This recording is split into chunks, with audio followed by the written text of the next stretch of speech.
This is Raptors Hub, where we talk everything Raptors. And I want to talk about our Raptors offseason. Of course, all the moves are done now, so I just want to go through everything, look back on if we really had a good offseason. So we start with the draft. Of course, you see, we drafted four guys. And I think what we needed in the draft was a good, like a decent sized big man. That's what I think we needed, like a four. Because right now, we're lacking that position.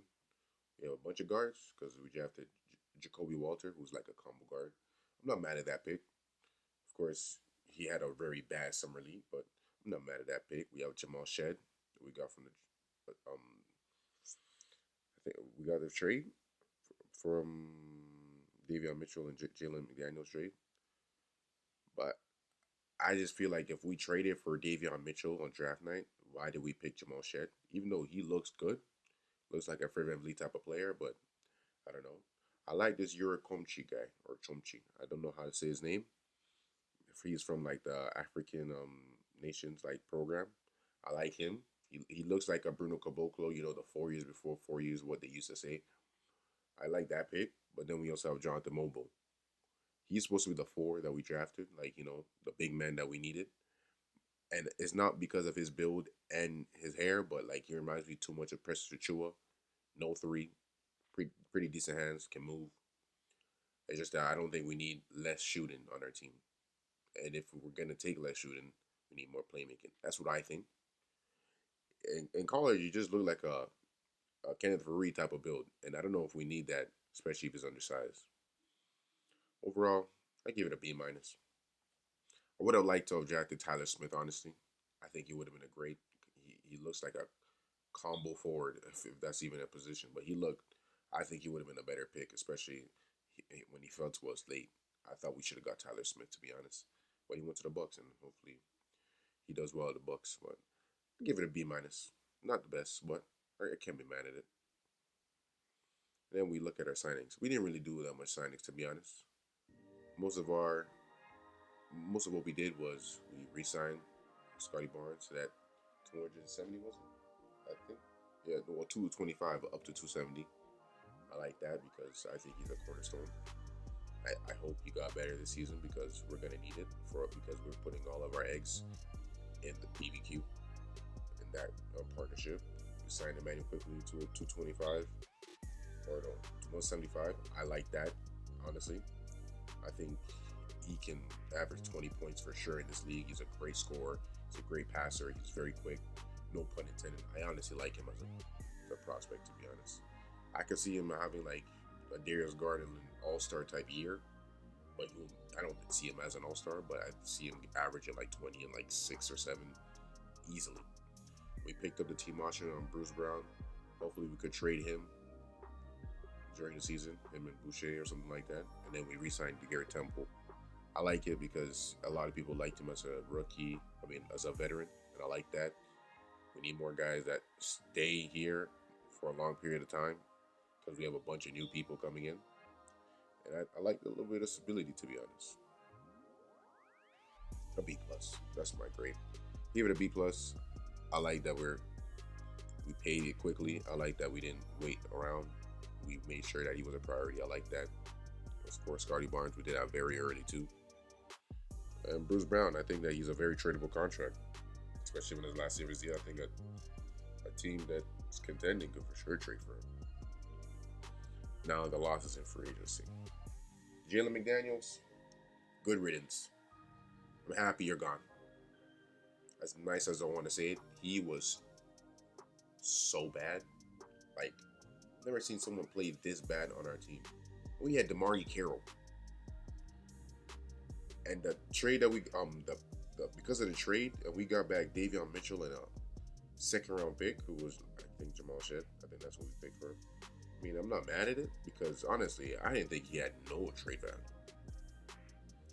Losing Gary Trent though, because our starting two guard right now, so it might be Bruce Brown, he can't shoot, or Grady Dick, who's just coming off a rookie year. I don't know how well he'll do, but I feel like we could have, especially what he got, a veteran minimum, 3 mil or something like that, something crazy like that.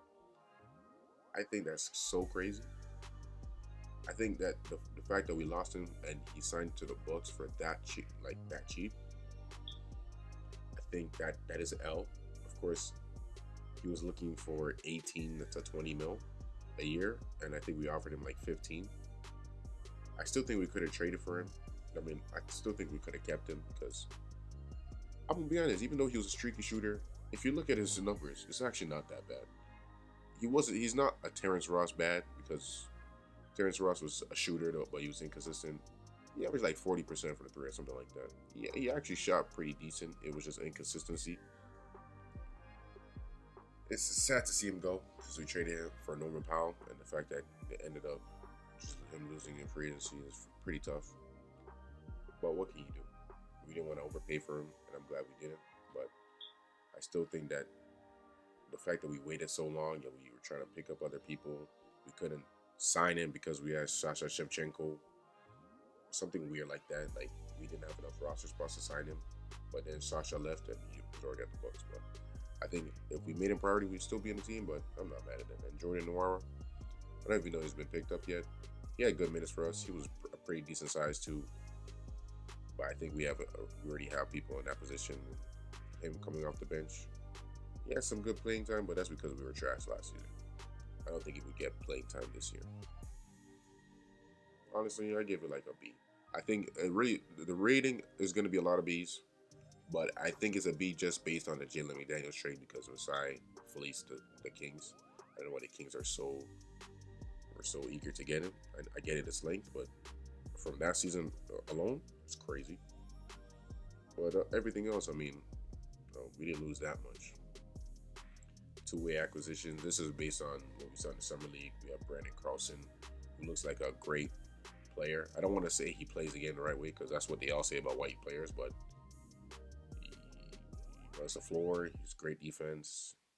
He can space it a little bit. I think he's a good player, honestly. He's like an athletic Kelly Olynyk. And if someone says that, that's a decent player. You have Jamison Battle and DJ Carlin as well. These are just shooters. They play decent in summer league, but it's summer league, so I mean, there's nothing much to say about them. This is just going through what we've done in the offseason.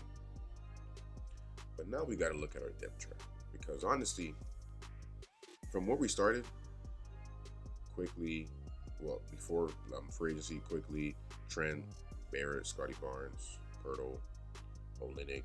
Basically, everyone that's here was here last year, except for of course, Gary Trent's not here no more. So what we lost and what we gained, we honestly didn't gain that much. Davion Mitchell is a good backup point guard. I will agree. Quickly, well, it is a good player, but he's not good defensively, so it gives us a good balance. But I just don't like Grady Dick starting, and of course, it might not be a starter. It might be Bruce Brown, but I feel like we have to see it. You know, of course, we have to see if he's up for the challenge, but I don't know. Like, I feel like we didn't really improve. We're putting a lot of faith in our starting lineup, and I'm not mad at that, but I think we could have got something better in free agency for sure. At least like a better backup 2 or something like that. I don't want Jacoby starting. I want him to go to the 905 immediately. Someone like him, like a Jordan Clarkson build, he needs shots. He's not getting that in the second unit for sure. And we still have Boucher. So I feel like Bruce Brown and Boucher, the two Bs, will get some type of trade package to get something because we have no backup center. I don't know what's happening with Christian Koloko, but we have no backup center. So if Jakob Poeltl's injured, we're going to have Kelly Olynyk and who else? Komchi.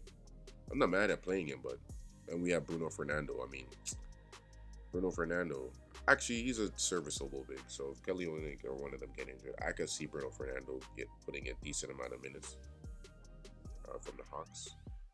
So, I mean, I guess, but I don't see him playing that much minutes. And our backup power forward, I think we're too small from a bench unit standpoint. Davion Mitchell, Bruce Brown at the 3, Abaji at the 4. He probably isn't playing, but we didn't play Boucher last year. So I don't know what Darko's thought process is playing, if he's gonna play him or not. And he's lost a lot of trade value because he was like 2-3 years ago he was six man of the year candidate. Now look at him, sign that contract and he's not even getting no PT. I think that we're not deep enough in all positions. I think we have a good start lineup, but our bench is not good enough. I don't think so. I think that our strongest like depth is probably our center with Pirtle and Kelly Olynyk, because Kelly Olynyk gave us like 10, 5, and 5 almost. Crazy, super crazy. But I don't know what to say because hopefully we do trades during the season. We give the depth chart also a B. I'm gonna be honest, maybe more of a B minus because a little too young. And Abaji, bro, he was also bad in summer league. Oh my. But my prediction, if you look at the team, look at our starting lineup, I think based on our starting lineup, we're better than the Hornets, the Nets, the Pistons, the Wizards, and the Bulls. So that's 5 teams. I think we are a top 10 team in the Eastern Conference. Is that saying much? No, that is not saying much. But based on those 5 teams alone, where I can see us playing, I can see us being around Miami, Atlanta. Of course, I feel like we're not going to be on the next level. The Bucks, the Magic, the Cavs, or I think that's the only teams, of course, Sixers and stuff like that. But I feel like our level is with Miami. I think we have a fighting chance against Miami, who also has no depth. They did no moves this offseason too. I think it's Miami and the Hawks. The Hawks traded DeJounte Murray. I don't trust them, so I could actually see this team getting an 8th seed, play-in team 8th seed. I could see us getting that, especially trusting Masai does something during the season. I could actually see us fighting for playoffs. Last year I didn't, but this year I actually do. I think everyone's gonna step up. Well, that's a recap of the Raptors offseason. I give it honestly a B. Everything that we've done, a B. I don't think we did bad because we didn't have that much. Toronto's not a team a lot of free agents go to, but I think based on things we do, did at least. I think this season, going from borderline playing to a solidified playing team, I think it's a good step in the right direction. If you like the video, subscribe, do all that good stuff, and peace.